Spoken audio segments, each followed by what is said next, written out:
Hi everyone, ನಮಸ್ಕಾರ. Welcome back to my YouTube channel. ಎಲ್ಲರೂ ಹೇಗಿದ್ದೀರಾ? ಚೆನ್ನಾಗಿದ್ದೀರಾ ಅಂತ ಅಂದ್ಕೊಳ್ತೀನಿ. ಮಾರ್ನಿಂಗ್ ಜೀರಾ ವಾಟ್ರಿಂದ ನನ್ನ ದಿನ ಇವತ್ತು ಶುರು ಆಗಿದೆ. ಇವತ್ತು ನಾನು ಸಂಡೇ ಡೀಪ್ ಕ್ಲೀನಿಂಗನ್ನು ಇಟ್ಕೊಂಡಿದ್ದೆ. ಸೊ ಹಾಗಾಗಿ ಆ ಒಂದು ವಿಡಿಯೋನ ನಿಮ್ಮ ಜೊತೆ ಇಲ್ಲಿ ನಾನು ಶೇರ್ ಮಾಡ್ಕೊಳ್ತಾ ಇದ್ದೀನಿ. ಕಿಚನನ್ನು ಡೀಪ್ ಕ್ಲೀನ್ ಮಾಡೋಣ ಅಂತ ಅಂದ್ಕೊಂಡಿದ್ದೆ. ಇವಾಗ ಇನ್ನೇನು ಹಬ್ಬಗಳು ಶುರು ಆಗ್ತಾ ಇದೆ ಅಲ್ಲ, ಸೊ ಹಾಗಾಗಿ ನನ್ನ ಮಗ ಯಾವಾಗ ಸಂಡೇ ಟೈಮ್ ಮನೇಲಿ ಇರ್ತಾನೋ ಇದ್ರ ಒಳಗಡೆ ಎಲ್ಲ ಮೇಲ್ಗಡೆ ಎಲ್ಲ ಕಬೋರ್ಡ್ಗೆಲ್ಲ ನಾನು ಹೋಗೋದಿಕ್ಕೆ ಆಗೋದಿಲ್ಲ ಅಲ್ಲ, ಹಾಗಾಗಿ ಮನೇಲಿ ಇರುವಾಗ ಏನು ಮಾಡ್ತಾರೆ, ಸ್ವಲ್ಪ ಕ್ಲೀನನ್ನು ಮಾಡಿಕೊಡ್ತಾರೆ. ನಾನು ಟಿಫನ್ ಎಲ್ಲ ರೆಡಿ ಮಾಡಿಕೊಡೋ ತನಕ ಮೇಲೆಲ್ಲ ಸ್ವಲ್ಪ ಅವರು ಕ್ಲೀನ್ ಮಾಡಿಕೊಟ್ರು. ನಾನು ಪಾತ್ರೆ ಎಲ್ಲ ತಿಕ್ಬಿಟ್ಟು ಮೇಲೆಲ್ಲ ಜೋಡಿಸ್ಬೇಕಿತ್ತು. ಹಬ್ಬಗಳಲ್ಲೆಲ್ಲ ಡೀಪ್ ಕ್ಲೀನಿಂಗ್ ಎಲ್ಲ ಮಾಡ್ಕೊಂಡು ಅವಾಗ ಕೂತ್ಕೊಳ್ಳೋಕ್ಕಾಗಲ್ಲ. ಹಾಗಾಗಿ ಇವಾಗಲೇ ಸ್ವಲ್ಪ ಮಾಡ್ಕೊಳ್ಳೋಣ ಅಂತ ಹೇಳ್ಬಿಟ್ಟು ಮಾಡ್ಕೊಳ್ತಾ ಇದ್ದೀನಿ. ಮತ್ತೆ ಒಂದೇ ದಿನಕ್ಕೆ ಪೂರ್ತಿ ಎಲ್ಲನೂ ಕಂಪ್ಲೀಟ್ ಮಾಡ್ಕೊಳ್ಳೋದಕ್ಕಾಗಲ್ಲ. ನಾನು ಸ್ವಲ್ಪ ಪಾರ್ಟ್ ಆಗಿ ಡಿವೈಡ್ ಮಾಡಿಕೊಂಡು ಒಂದೊಂದು ದಿನ ಒಂದೊಂದು ಕೆಲಸಗಳನ್ನ ಮಾಡ್ಕೊಳ್ತಾ ಹೋಗ್ತೀನಿ. ಇವತ್ತು ಸ್ವಲ್ಪ ಮೇಲೆಲ್ಲ ಕಬೋರ್ಡ್ ಎಲ್ಲ ಕ್ಲೀನ್ ಮಾಡಿಸ್ಕೊಳ್ಳೋಣ, ಇದೆಲ್ಲ ನೆಕ್ಸ್ಟ್ ಮಾಡ್ಕೊಳ್ಳೋಣ ಅಂದ್ಕೊಂಡೆ. ಬಟ್ ಮೇಲ್ದೆಲ್ಲ ಡಸ್ಟ್ ಅದ್ರ ಮೇಲೆ ಆಗಿದ್ದರಿಂದ ಸರಿ ಅದನ್ನು ಸಹ ಕ್ಲೀನೇ ಮಾಡೇ ಬಿಡೋಣ ಅಂತ ಹೇಳ್ಬಿಟ್ಟು, ಹೇಗೂ ಸಂಡೇ ಇತ್ತಲ್ವಾ, ಹಾಗಾಗಿ ಮನೇಲೇ ಇರ್ತಾರೆ. ಬೇರೆ ಈಗ ಸ್ಕೂಲ್ಗೆಲ್ಲ ಹೋದರೆ ಅದನ್ನು ರೆಡಿ ಮಾಡಿಕೊಡ್ಬೇಕಿರುತ್ತೆ ಅವರಿಗೆ. ಸೊ ಹಾಗಾಗಿ ಇದನ್ನು ಕ್ಲೀನ್ ಮಾಡಿಬಿಡೋಣ ಅಂತ ಹೇಳ್ಬಿಟ್ಟು ಮಾಡ್ಕೊಳ್ಳೋಕ್ಕೆ ಶುರು ಮಾಡಿದೆ. ಪೂರ್ತಿ ದಿನ ಎಲ್ಲ ಇದೇ ಆಯಿತು. ಈ ಥರ ಎಲ್ಲ ಹಬ್ಬದ ಹತ್ತತ್ರ ಇಟ್ಕೊಂಡು ನಾನು ಕ್ಲೀನ್ ಮಾಡ್ಕೊಂಡು ಕುತ್ಕೊಳ್ಳೋಕೆ ಆಗೋದಿಲ್ಲ, ಡಸ್ಟ್ ಎಲ್ಲ ಹೊಡ್ಕೊಂಡು. ಆವಾಗ ಬೇಕಾದರೆ ಬಾಕ್ಸ್ ಎಲ್ಲ ಬೇಕಂದರೆ ಕ್ಲೀನ್ ಮಾಡ್ಕೋಬೋದು. ಜಸ್ಟ್ ಇವಾಗ ಸೆಲ್ಫು ಅದನ್ನೆಲ್ಲನೂ ಸಹ ಉಜ್ಜಿ ನೀಟಾಗಿ ತೊಳ್ಕೊಬಿಡೋಣ, ಮತ್ತು ಅದನ್ನೆಲ್ಲ ಒರೆಸ್ಕೊಂಡು ಕ್ಲೀನ್ ಮಾಡ್ಕೋಬೋದು ಅಂತ ಹೇಳ್ಬಿಟ್ಟು ಏನು ಮಾಡಿದೆ, ಹೇಗೂ ಕ್ಲೀನ್ ಮಾಡಿಬಿಡೋಣ ಅಂತ ಹೇಳ್ಬಿಟ್ಟು ಮಾಡಿಕೊಂಡೆ. ನೋಡೋದಕ್ಕೆ ಮಾತ್ರ ಒಂದು 5 ಮಿನಿಟ್ಸ್ ಅಷ್ಟೇ ಕಾಣುತ್ತೆ. ಬಟ್ ಒಂದು ದಿನ ಪೂರ್ತಿ ಇದೇ ಆಯಿತು. ತುಂಬಾ ಟಯರ್ಡ್ ಅಂತ ಅನಿಸುತ್ತೆ. ಬಟ್ ಎಲ್ಲನೂ ಕ್ಲಿಯರಾಗಿ ಕ್ಲೀನ್ ಎಲ್ಲ ಮಾಡಾದಮೇಲೆ ನೋಡೋದಕ್ಕೆ ಒಂದು 10-15 ದಿನ ಅಥವಾ ಒಂದು ತಿಂಗಳವರೆಗೆ ಒಂಥರ ಚೆನ್ನಾಗಿ ಅಂತ ಅನಿಸುತ್ತೆ. ಅದೆಲ್ಲ ಕ್ಲೀನ್ ಮಾಡಿಕೊಂಡು ಯಾಕೋ ಮಧ್ಯಾಹ್ನನೇ ಸ್ವಲ್ಪ ಮಳೆ ಎಲ್ಲ ಶುರುವಾಗಿದ್ದಾಯಿತು. ಕ್ಲೀನ್ ಮಾಡ್ಕೊಂಡು ಕುತ್ಕೊಂಡು ಸಾಂಬಾರೆಲ್ಲ ಮಾಡೋಕ್ಕಾಗಿರಲಿಲ್ಲ, ಹಶು ಅಂತ ಇದ್ದರು. ಸೊ ಹಾಗಾಗಿ ಇನ್ನು ಅರ್ಜೆಂಟಾಗಿ ಆಗೋಂಥದ್ದು ಏನು ಅಂತ ಹೇಳ್ಬಿಟ್ಟು ಅವಲಕ್ಕಿಯನ್ನು ಮಾಡ್ಕೊಂಡಿದ್ದೆ. ಈ ಅವಲಕ್ಕಿಯನ್ನು ಸಾಮಾನ್ಯವಾಗಿ ಉದ್ರಾಗಿ ಮಾಡ್ಕೋಬೇಕಂತೇನಾದರೂ ಅಂದ್ಕೊಂಡ್ರೆ, ಮೊದಲಿಗೆ ಅವಲಕ್ಕಿಯನ್ನು ತೊಳ್ಕೊಂಡು ನೆನೆಯೋದಕ್ಕೆ ಇಡ್ತೀವಲ್ವ, ಅದನ್ನು 1 hour ಆದರೂ ನೆನೆಯೋದಕ್ಕೆ ಬಿಡಬೇಕು. ಮತ್ತು ಕೆಲವ್ರು ಏನು ಮಾಡ್ತಾರೆ, ನೀರನ್ನು ಹಾಕಿಬಿಟ್ಟು ನೆನೆಸ್ತಾರೆ. ನೀರನ್ನು ಹಾಕಿಬಿಟ್ಟು ನೆನೆಸೋದ್ರಿಂದ ತುಂಬಾ ಮೆತ್ತಗಾಗ್ಬಿಡುತ್ತೆ. ಸೊ ಹಾಗಾಗಿ ಅವಲಕ್ಕಿ ಉದ್ರಾಗಿ ಸೇಮ್ ರೈಸ್ ಥರನೇ ಬರೋದಿಲ್ಲ. ಯಾವುದೇ ರೀತಿಯಾದಂತಹ ನೀರನ್ನು ಹಾಕಬಾರ್ದು. ಜಸ್ಟ್ ಅದಕ್ಕೆ ಎಷ್ಟು ಬೇಕಿರುತ್ತೋ ಅಷ್ಟು ಸಾಲ್ಟು, ಅಥವಾ ಸಾಲ್ಟ್ ಹಾಕಿಲ್ಲ ಅಂತ ಹೇಳಿದ್ರು ಹಾಗೆ ಇಟ್ಟರೂ ಸಹ ಏನಾಗುತ್ತೆ, ಅದು ಉದ್ರಾಗುತ್ತೆ. ನಾನು ಆ ವಿಡಿಯೋವನ್ನು ಮಾಡ್ಕೊಂಡಿಲ್ಲ, ಜಸ್ಟ್ ಹೇಳಿದ್ರೆ ಗೊತ್ತಾಗುತ್ತೆ ಅಂತೇಳಿ. ಹಾಗಾಗಿ ಇಲ್ಲಿ ಕ್ಯಾಪ್ಸಿಕಮ್ ಯೂಸ್ ಮಾಡ್ಕೊಂಡು ನಾನು ಅವಲಕ್ಕಿಯನ್ನು ಮಾಡ್ಕೊಂಡಿರೋದ್ರಿಂದ ಜಸ್ಟ್ ಈರುಳ್ಳಿ ಮತ್ತು ಕ್ಯಾಪ್ಸಿಕಮ್ ಅಷ್ಟೇ ಹಾಕ್ಕೊಂಡಿದ್ದೀನಿ. ನಾವು ಸ್ವಲ್ಪ ಹೆಲ್ದಿಯಾಗಿ ತಿನ್ನಬೇಕಂತೇಳಿದ್ರೆ ಇದಕ್ಕೆ ಬೇರೆ ಬೇರೆ ರೀತಿಯಾದಂಥ ವೆಜಿಟೇಬಲ್ಸ್ಗಳನ್ನೂ ಸಹ ಏನು ಮಾಡ್ಬೋದು, ಆ್ಯಡ್ ಮಾಡ್ಬೋದು. ಕ್ಯಾಪ್ಸಿಕಮ್ ಎಲ್ಲ ಒಂದು ಸ್ವಲ್ಪ ಕ್ರಂಚಿಯಾಗಿದ್ರೇ ಚೆನ್ನಾಗಿರುತ್ತೆ. ಒಂಚೂರು ಕ್ಲೋಸ್ ಮಾಡಿ ಬೇಯಿಸಾದ್ಮೇಲೆ ನಾನು ಆಲ್ರೆಡಿ ನೆನೆಸಿಟ್ಕೊಂಡಿದ್ದಂಥ ಅವಲಕ್ಕಿಯನ್ನು ಸೇರಿಸ್ಕೊಳ್ತಾ ಇದ್ದೀನಿ. ನೋಡಿ, ಅವಲಕ್ಕಿ ರೈಸ್ ಥರನೇ ಇದೆ. ಅದು ಅವಲಕ್ಕಿನೋ ರೈಸೋ ಅಂತಲೇ ಗೊತ್ತಾಗಲ್ಲ. ಹಾಗಾಗಿ ನಾವು ಅವಲಕ್ಕಿಯನ್ನು ನೆನೆಸ್ಬೇಕಾದ್ರೆ ಯಾವುದೇ ರೀತಿಯಾದಂತಹ ನೀರನ್ನು ಹಾಕಿ ನೆನೆಸಿಡಬಾರ್ದು. ಜಸ್ಟ್ ನಾವೇನು ತೊಳೆದಿರ್ತೀವೋ ಅದೇ ನೀರಲ್ಲೇ ಇಡಬೇಕು. ಮತ್ತು ಒಂದು ಅವರ್ ಆದರೂ ನೆನೆಯೋದಕ್ಕೆ ಬಿಟ್ಬಿಟ್ರೆ ಈ ಥರ ನೀಟಾಗಿ ಅದೇನಾಗುತ್ತೆ, ಸೆಟ್ಟಾಗಿರುತ್ತೆ. ಅರ್ಜೆಂಟಲ್ಲಿ ಬೇಗ ಪ್ರಿಪೇರ್ ಮಾಡ್ಕೊಬಿಟ್ರೆ ಅಷ್ಟೊಂದು ಚೆನ್ನಾಗಿ ನಮಗೆ ಅವಲಕ್ಕಿ ಬರೋದಿಲ್ಲ. ಹಾಗಾಗಿ ಏನು ಮಾಡ್ತಾರೆ, ಕೆಲವರು ಅವಲಕ್ಕಿಯನ್ನು ತಿನ್ನೋದಕ್ಕೆ ಇಷ್ಟನೇ ಪಡೋದಿಲ್ಲ. ಸೊ ಹಾಗಾಗಿ ಏನು ಮಾಡಿ ಈ ರೀತಿಯಾಗಿ ಮಾಡ್ಕೊಳ್ಳಿ. ಮತ್ತು ಅವಲಕ್ಕಿಯನ್ನು ಮಾಡುವಾಗ ಹೆಚ್ಚೆಚ್ಚು ತರಕಾರಿಗಳು ಮತ್ತು ಈ ರೀತಿ ಹೆಚ್ಚೆಚ್ಚು ಇದನ್ನು ಕಾಳುಗಳನ್ನು ಸೇರಿಸ್ಕೊಳ್ಳೋದ್ರಿಂದ, ಬೇರೆ ಸ್ಪ್ರೌಟೆಡ್ ಕಾಳುಗಳಿದ್ರೆ ಅದನ್ನು ಸೇರಿಸ್ಕೋಬೋದು. ಇಲ್ಲ ಅಂತ ಹೇಳಿದ್ರೆ ಈ ರೀತಿ ಕಡಲೆ ಬೀಜವನ್ನೇ ಸೇರಿಸ್ಕೋಬೋದು. ಆಲ್ರೆಡಿ ನಾನು ಈರುಳ್ಳಿ ಬೇಯುವಾಗ ಸ್ವಲ್ಪ ಉಪ್ಪನ್ನು ಸೇರಿಸ್ಕೊಂಡಿದ್ದೆ. ಹಾಗಾಗಿ ಇವಾಗ ಅವಲಕ್ಕಿಗೆ ಎಷ್ಟು ಬೇಕೋ ಅಷ್ಟನ್ನು ಸೇರಿಸ್ಕೊಂಡಿದ್ದೀನಿ. ನಾವು ನೆನೆಸುವಾಗಲೇ ಏನಾದರೂ ಸೇರಿಸ್ಕೊಂಡಿದ್ರೆ ಇವಾಗ ಉಪ್ಪನ್ನು ಸೇರಿಸ್ತಕ್ಕಂಥ ಅವಶ್ಯಕತೆ ಇಲ್ಲ. ಹಾಗೆಯೇ ಸ್ವಲ್ಪ ಲೆಮನನ್ನು ಕೂಡ ಸ್ಕ್ವೀಸ್ ಮಾಡ್ಕೊಳ್ತಾ ಇದ್ದೀನಿ. ಹಾಗೆ ಸ್ವಲ್ಪ ಅರಿಶಿನ ಕೂಡ ಸೇರಿಸ್ಕೊಳ್ತಾ ಇದ್ದೀನಿ. ಅರಿಶಿನ ಹಾಕ್ಕೊಂಡಿಲ್ಲ ಅಂತ ಹೇಳಿದ್ರೆ ವೈಟ್ ಅವಲಕ್ಕಿ ಆಗುತ್ತೆ. ಅರಿಶಿನ ಹಾಕ್ಕೊಂಡಿದ್ದೀವಿ ಅಂತ ಹೇಳಿದ್ರೆ ಎಲ್ಲ ಅವಲಕ್ಕಿ ಆಗುತ್ತೆ ಅಷ್ಟೇ. ಬಟ್ ಇವಾಗ ಸಾಕಷ್ಟು ಅರಿಶಿನ ಎಲ್ಲನೂ ಸಹ ಯಾವುದ್ಯಾವುದಕ್ಕಾಗುತ್ತೋ ಅದಕ್ಕೆ ಸೇರಿಸ್ಕೊಂಡು ತಿನ್ನಿ ಅಂತ ಹೇಳ್ತಾರಲ್ಲ, ಹಾಗಾಗಿ ಏನು ಮಾಡ್ತೀನಿ, ಕೆಲವೊಂದು ಮಸಾಲೆ ಪದಾರ್ಥಗಳನ್ನು ಎಲ್ಲೆಲ್ಲಿ ಆ್ಯಡ್ ಮಾಡೋಕ್ಕೆ ಸಾಧ್ಯ ಆಗುತ್ತೋ ಅಲ್ಲಲ್ಲಿ ಆ್ಯಡ್ ಮಾಡ್ತಾ ಇರ್ತೀನಿ. ಇದಿಷ್ಟನ್ನು ನೀಟಾಗಿ ಮಿಕ್ಸ್ ಮಾಡಿಕೊಂಡು ಮೇಲೆ ಸ್ವಲ್ಪ ಕೊತ್ತಂಬರಿ ಸೊಪ್ಪನ್ನು ಸೇರಿಸ್ಕೊಳ್ತಾ ಇದ್ದೀನಿ. ಕೊತ್ತಂಬರಿ ಸೊಪ್ಪನ್ನು ಸೇರಿಸ್ಕೊಂಡ್ರೆ ಫ್ಲೇವರೇ ಚೇಂಜ್ ಆಗುತ್ತೆ. ನೀಟಾಗಿ ಮಿಕ್ಸ್ ಮಿಕ್ಸ್ ಮಾಡಿಕೊಂಡು ಕೊನೆಯದಾಗಿ ನಾನು ಏನು ಮಾಡ್ತೀನಿ, ಸ್ವಲ್ಪ ಕೊಬ್ಬರಿ ತುರಿಯನ್ನು ಸಹ ಇದ್ರ ಜೊತೆ ಸೇರಿಸ್ಕೊಳ್ತೀನಿ. ಬೇಕಂತೇಳಿ ಕಾಯಿ ತುರಿನೂ ಸೇರಿಸ್ಕೋಬೋದು, ಬಟ್ ಕಾಯಿ ತುರಿಯನ್ನು ಸೇರಿಸಿದ್ರೆ ಬೇಗ ಹಾಳಾಗುತ್ತೆ, ಒಂದು ಸ್ವಲ್ಪ ಟೈಮ್ ಇಡೋದಕ್ಕಾಗೋದಿಲ್ಲ. ಮತ್ತು ಕೊಬ್ಬರಿಯನ್ನು ಸೇರಿಸ್ಕೊಳ್ಳೋದ್ರಿಂದ ಚೆನ್ನಾಗಿ ಟೇಸ್ಟು ಸಹ ಚೆನ್ನಾಗಿರುತ್ತೆ. ನಿಮಗೆ ಯಾವುದು ಬೇಕಂತ ಅನಿಸುತ್ತೋ ಆ ರೀತಿಯಾಗಿ ಸೇರಿಸ್ಕೋಬೋದು. ಈ ರೀತಿಯಾಗಿ ಒಮ್ಮೆ ಟ್ರೈ ಮಾಡಿ ನೋಡಿ, ತುಂಬಾ ಸೂಪರ್ ಆಗಿರುತ್ತೆ. ಇದು ರೆಡಿ ಆಯಿತು. ಹಾಗೆ ಇದ್ರ ಜೊತೆ ಒಂದು ಕಟ್ಲೆಟನ್ನು ಸಹ ಮಾಡ್ಕೊಂಡಿದ್ದೆ, ಹೈ ಪ್ರೋಟೀನ್ ಕಟ್ಲೆಟನ್ನು.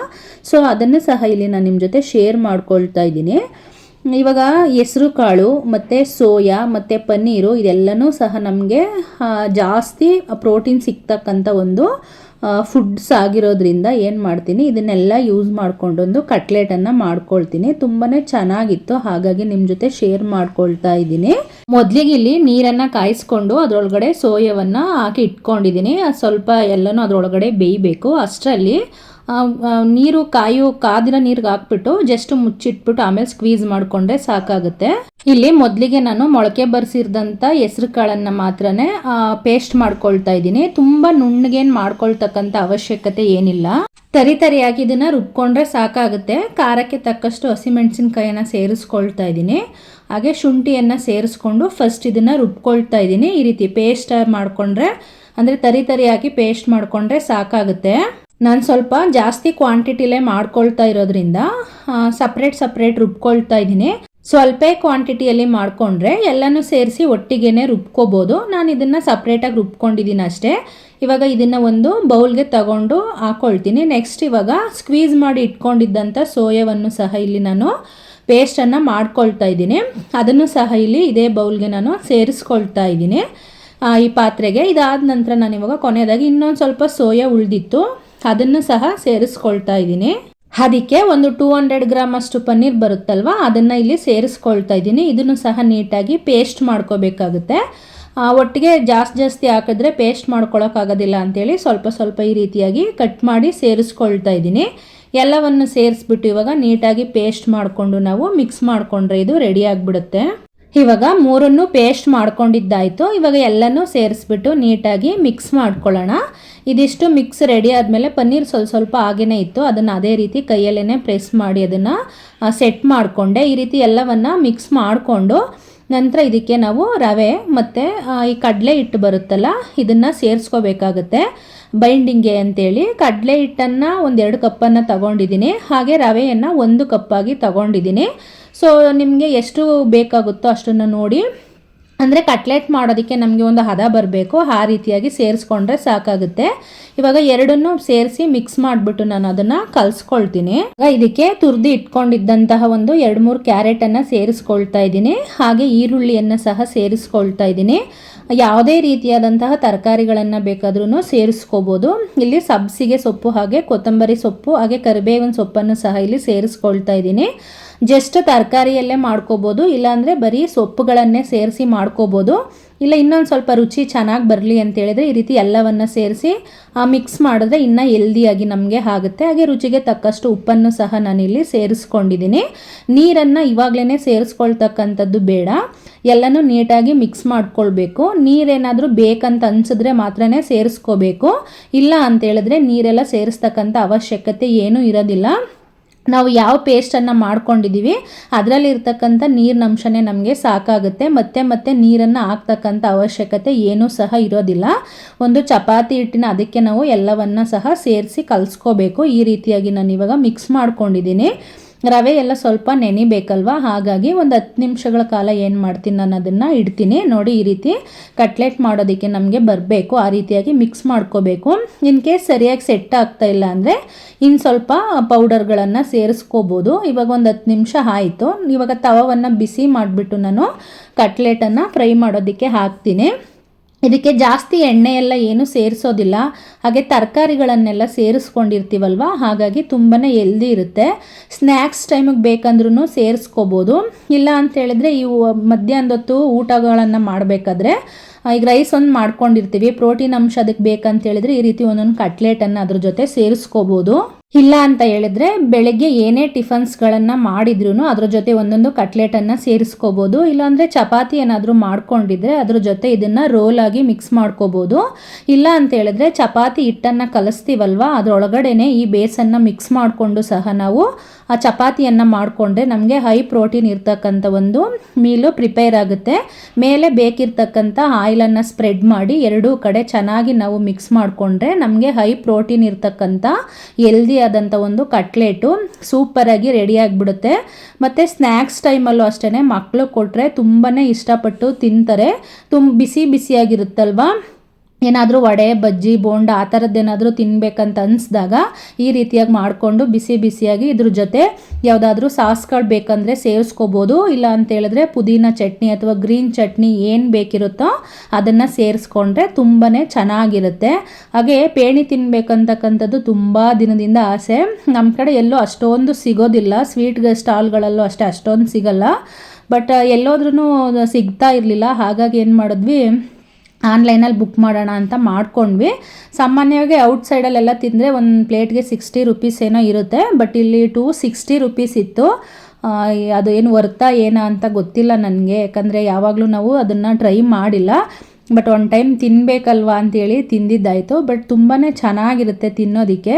ಬಾದಾಮಿ ಹಾಲು ಕೊಟ್ಟಿರ್ತಾರೆ. ಇಲ್ಲಿ ನಾವು ಕೋಲ್ಡೇ ಯೂಸ್ ಮಾಡ್ಕೊಂಡ್ವಿ. ಸಾಮಾನ್ಯವಾಗಿ ಔಟ್ಸೈಡೆಲ್ಲ ಕೊಟ್ಟರೆ ಬಿಸಿ ಬಿಸಿ ಕೊಡ್ತಾರಲ್ವ, ನಾವು ಕೋಲ್ಡ್ ಇತ್ತು ಅದನ್ನೇ ಯೂಸ್ ಮಾಡ್ಕೊಂಡ್ವಿ. ಚೆನ್ನಾಗಿರುತ್ತೆ ತಿನ್ನೋದಕ್ಕೆ ಅಂತೇಳಿ.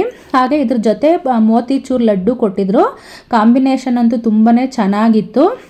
ನಾನಂತೂ ಇದೇ ಫಸ್ಟ್ ಟೈಮ್ ತಿಂದಿದ್ದು. ನನಗಂತೂ ತುಂಬ ಇಷ್ಟ ಆಯಿತು. ಯಾರಿಗೆಲ್ಲ ಪೇಣಿ ತಿನ್ನೋದಕ್ಕೆ ತುಂಬ ಇಷ್ಟ ಆಗುತ್ತೋ ನನಗೂ ಸಹ ಇಷ್ಟ ಆಗುತ್ತೆ ಅಂತೇಳಿ ಕಮೆಂಟ್ ಮೂಲಕ ತಿಳಿಸಿ. ಇದಾಗಿತ್ತು ಇವತ್ತಿನ ನನ್ನ ಒಂದು ವಿಡಿಯೋ. ಈ ಪೇಣಿ ಮೂಲಕ ಎಲ್ಲನೂ ಒಟ್ಟೊಟ್ಟಿಗೆ ತಿಂದ್ವಲ್ವ, ಮತ್ತು ಬೆಳಗ್ಗೆಯಿಂದ ಕೆಲಸ ಮಾಡಿ ಸಹ ಟಯರ್ಡ್ ಆಗಿತ್ತಲ್ಲ. ಸೊ ಹಾಗಾಗಿ ಇದಿಷ್ಟರಲ್ಲೇ ನಮ್ಮ ಒಂದು ದಿನವನ್ನು ಕಂಪ್ಲೀಟ್ ಮಾಡ್ಕೊಂಡ್ವಿ. ಮತ್ತು ಸ್ವೀಟ್ ತಿಂದಿದ್ರಿಂದ ಅಡುಗೆ ಎಲ್ಲ ಏನೂ ಸಹ ಮಾಡೋದಕ್ಕೆ ಹೋಗಲಿಲ್ಲ.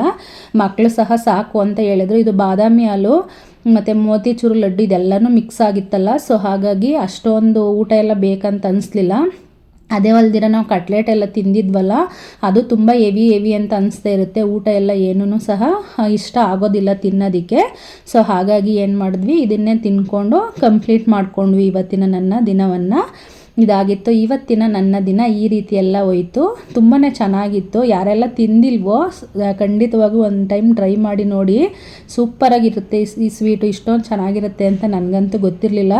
ಬಾದಾಮಿ ಹಾಲನ್ನು ಮಿಕ್ಸ್ ಮಾಡಿದ ತಕ್ಷಣವೇ ಅದ್ರ ಟೇಸ್ಟೇ ಒಂಥರ ಚೇಂಜ್ ಆಗಿಬಿಡುತ್ತೆ. ಸೊ ನೆಕ್ಸ್ಟು ಮತ್ತೊಂದು ವಿಡಿಯೋದಲ್ಲಿ ನಿಮ್ಮ ಜೊತೆ ನಾನು ಸಿಗ್ತೀನಿ. ಅಲ್ಲಿ ತನಕನೂ ಸಹ ಎಲ್ಲರಿಗೂ ಸಹ ಥ್ಯಾಂಕ್ ಯು ಸೋ ಮಚ್. ಯಾರೆಲ್ಲ ನನ್ನ ವಿಡಿಯೋವನ್ನು ನೋಡಿ ಸಬ್ಸ್ಕ್ರೈಬ್ ಮಾಡಿದ್ದೀರಾ, ಥ್ಯಾಂಕ್ ಯು ಸೋ ಮಚ್. ಯಾರೆಲ್ಲ ವಿಡಿಯೋ ನೋಡ್ತಾ ಸಬ್ಸ್ಕ್ರೈಬ್ ಮಾಡಿಲ್ಲ ಇನ್ನು, ದಯವಿಟ್ಟು ಸಬ್ಸ್ಕ್ರೈಬ್ ಮಾಡಿಕೊಂಡು ಸಪೋರ್ಟ್ ಮಾಡಿ ಅಂತ ಕೇಳ್ತೀನಿ. ಹಾಗೆಯೇ ನಿಮಗೆ ಯಾವ ರೀತಿಯಾದಂಥ ಸ್ವೀಟು ತುಂಬಾ ಇಷ್ಟ ಆಗುತ್ತೆ ಅಂತ ಕಮೆಂಟ್ ಮೂಲಕ ನನಗೆ ತಿಳಿಸೋದನ್ನು ಮರಿಬೇಡಿ. ಮತ್ತೊಂದು ವಿಡಿಯೋದಲ್ಲಿ ಎಲ್ಲರನ್ನೂ ನಾನು ಭೇಟಿ ಆಗ್ತೀನಿ. ಅಲ್ಲಿ ತನಕ ಎಲ್ಲರ ದಿನವೂ ಸಹ ಚೆನ್ನಾಗಿರಲಿ. ಹಾಗೆ ಎಲ್ಲರಿಗೂ ಸಹ ಶುಭ ವಿದಾಯ. Thank you.